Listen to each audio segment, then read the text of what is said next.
Okay, everyone, welcome back to yet another episode of Living Room Logic, and I'm so happy this episode to have someone who actually knows what they're talking about a lot more than us. Me and Andrew actually did an episode about this topic, but we wanted to get someone who kind of works in the area of optics and of telescopes, and we're going to be talking about the James Webb telescope today.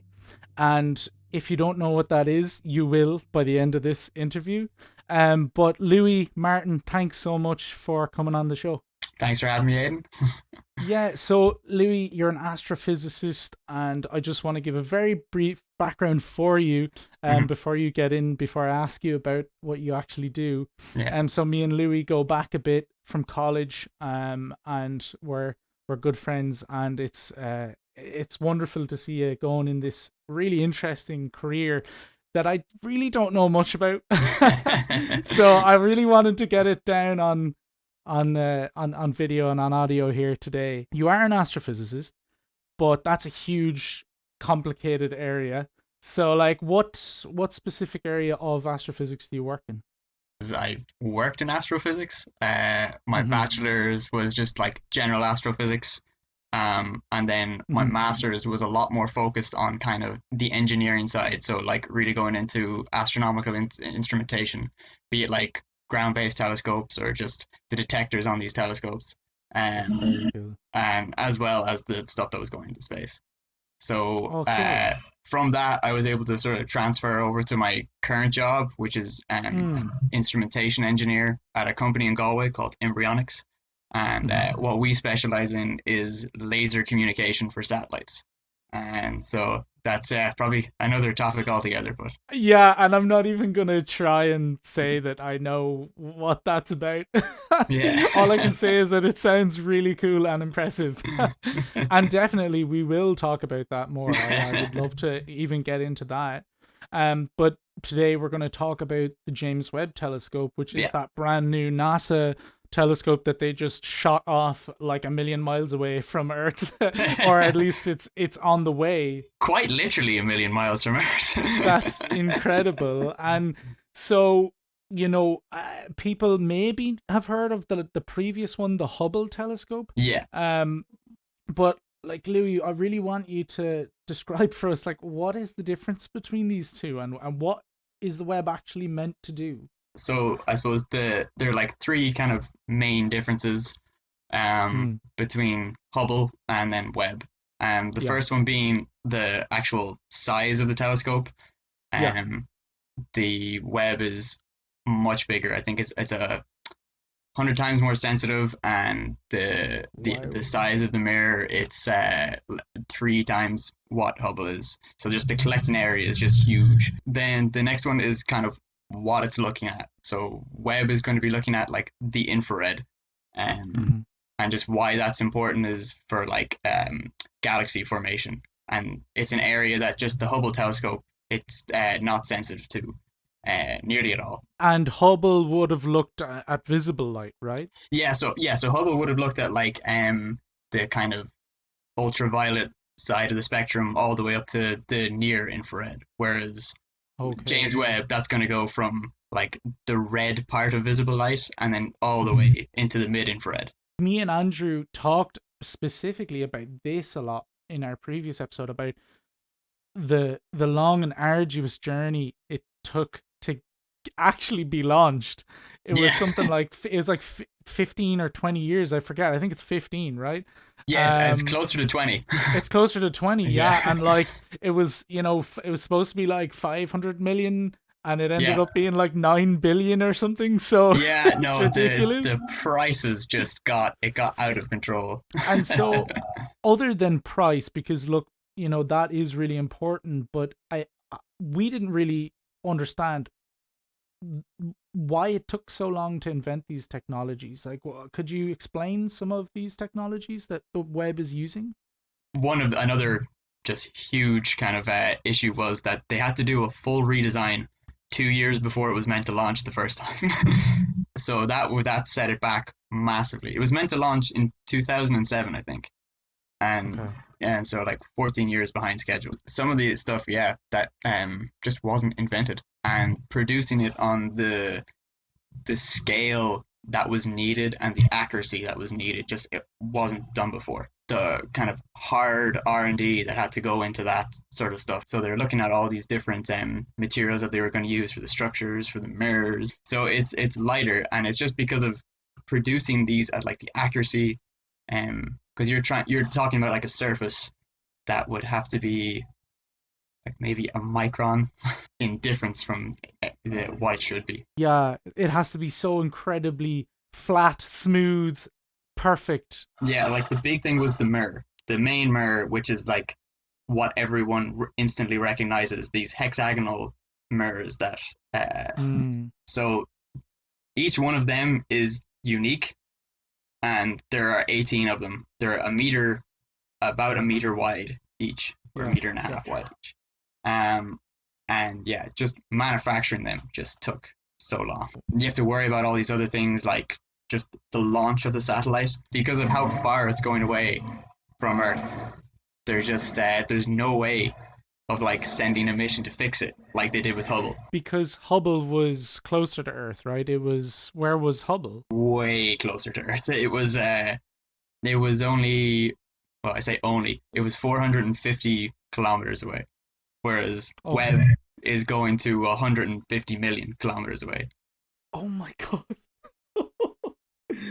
So there's no recovery mission. There's nothing like that.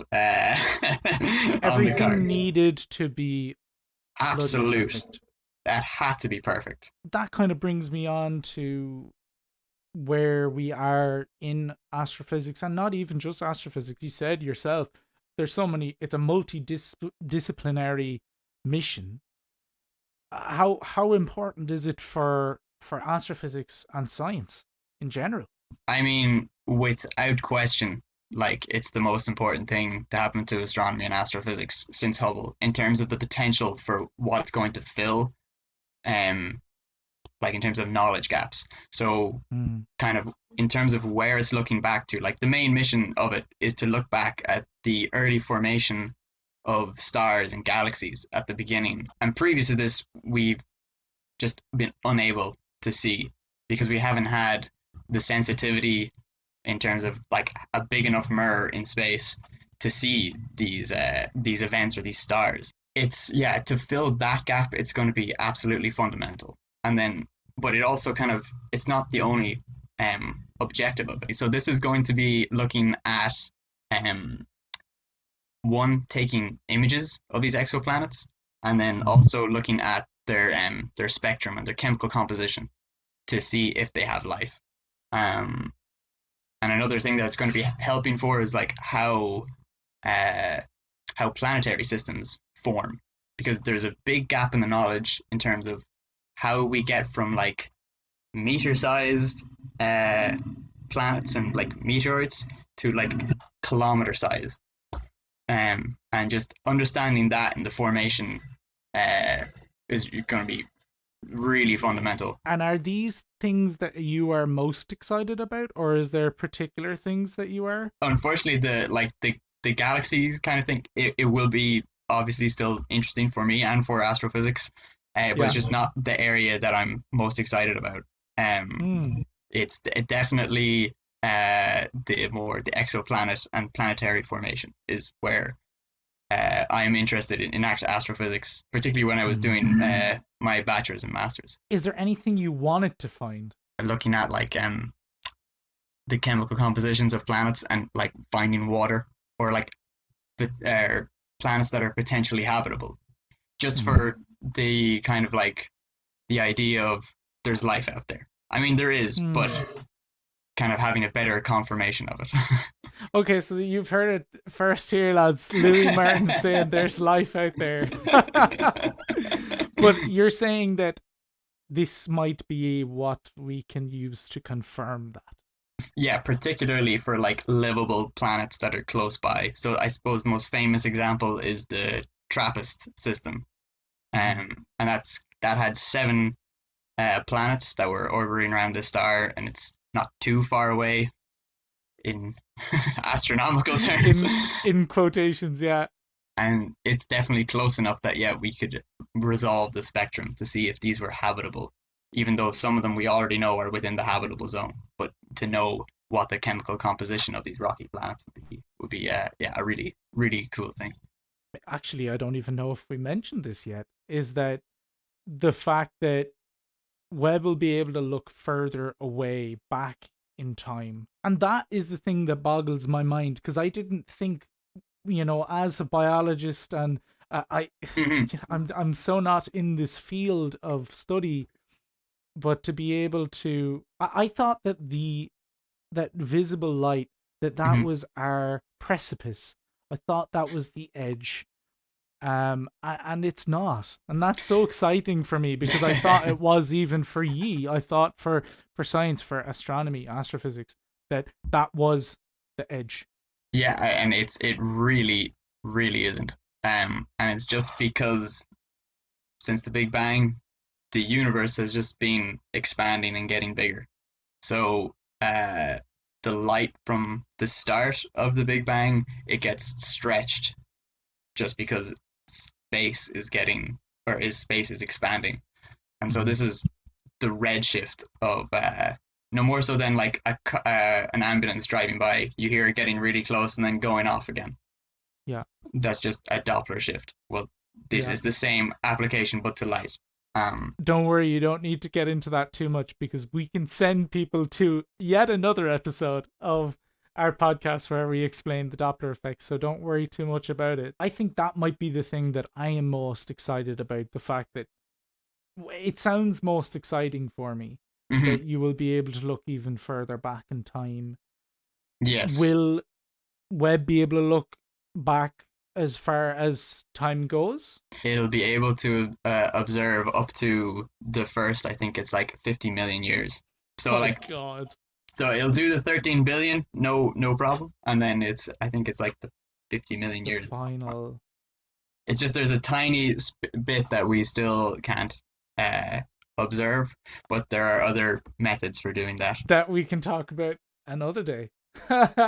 We're just gonna have a whole season with Louis and just talk about how crazy this stuff is. So interesting, man.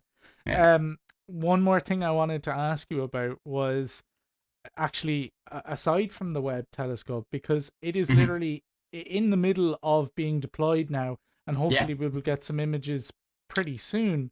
Because of how far away it's going, we probably won't find out until midsummer. Wow. Yeah, like June probably. Oh my God. So hang tight, people. We'll know if it deployed, but we won't know if the optics worked, I suppose, until till then. Yeah. Okay. Because I know for a fact I've been checking on YouTube, and it's like live videos of the deployment. Yeah, yeah. And how long is this going to take? So apparently it takes 3 days for the heat shield, which is a thing we didn't talk about, but is easily the most kind of complex thing that went into building it. But Mm-hmm. it takes 3 days for that to unfold, like a piece of Insane. very, very fine origami. What I wanted to ask you as well was, what else that's going on in astrophysics right now are you excited about? Or is this it? Or are there some other really interesting things that people mightn't have heard of? Just because of the area that I'm interested in exoplanets and stuff like that, I know that these are kind of the next big things, and that's Mm-hmm. definitely the giant ground-based telescopes that are will be coming online in kind of like the back half of this decade. So you've got Okay. like the ELT, which is the extremely large telescope, and I think it's 39 meters in diameter. Um, Wow. yeah, it's huge. But it works on the same um, kind of principles as the James Webb. So its mirror is made up of all these little hexagonal shapes Yeah. that are kind of like fine tuned to make the kind of perfect mirror. So that's one of them. But then there's two other huge ones called the 30-meter telescope and the giant Mangella telescope.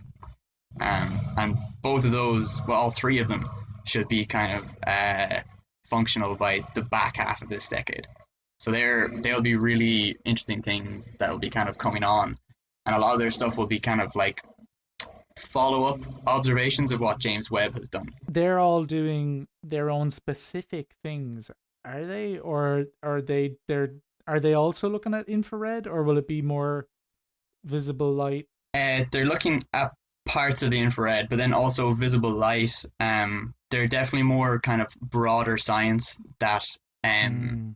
that they look at, but because they're mirrors, um, their focus is like kind of module based. So you can put in whatever kind of detectors that you want. Like at any one time, you could have generally two different detectors on either side of the telescope.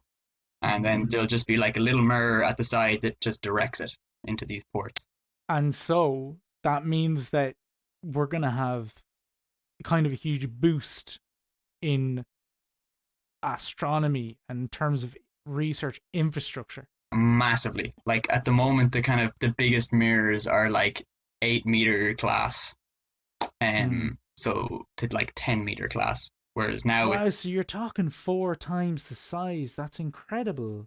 so it's going to be a huge jump in terms of like sensitivity, for like kind of the types of objects you'll be able to detect. And that is where we're going. So I can see it being a very good time to be in astronomy and in astrophysics. Yeah, absolutely. Having said that, I remember when I was doing my masters, there was people's like PhDs and postdocs that were kind of relying on data from Webb, and Oh my god. yeah, so delays kind of they can really mess things up, but at the same time, um, there is so much coming on, and this is only kind of like the things in astronomy that I would be sort of aware of, Interested because in. yeah, because they kind of pertain to exoplanet stuff. If anyone listening is interested in this or is a student that doesn't know what they want to do in college, have a look at this stuff and get in Yeah, touch with there. us, get in touch with Louis, get in touch with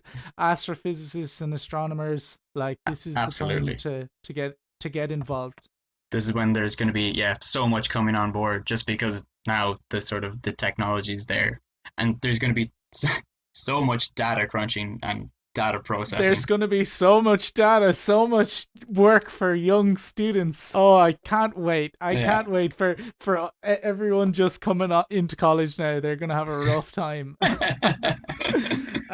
Look, Louis, thank you so much. Such an interesting conversation. It kind of opened up more questions than because I just want to ask Yeah. you about all of these other missions, but we Yeah. can do that another day. That's another, yeah. And you've opened up my eyes to all of this and how interesting this field of research is, and how we need to look forward. We need to be waiting, for what's going to happen in the next 5 or 10 years Yeah, in and terms of all these missions. that's when you're going to kind of like you're going to be seeing these photos, just like Hubble kind of wowed generations of people with the amazing mosaics that they were able to produce of just like Of of the space. dust clouds in space. Yeah, it's going to be, yeah, it'll be phenomenal. Okay, Louis. Yeah. Thank you so much for Yeah. coming on the show. Well, thanks for having me, Aiden. God bless you.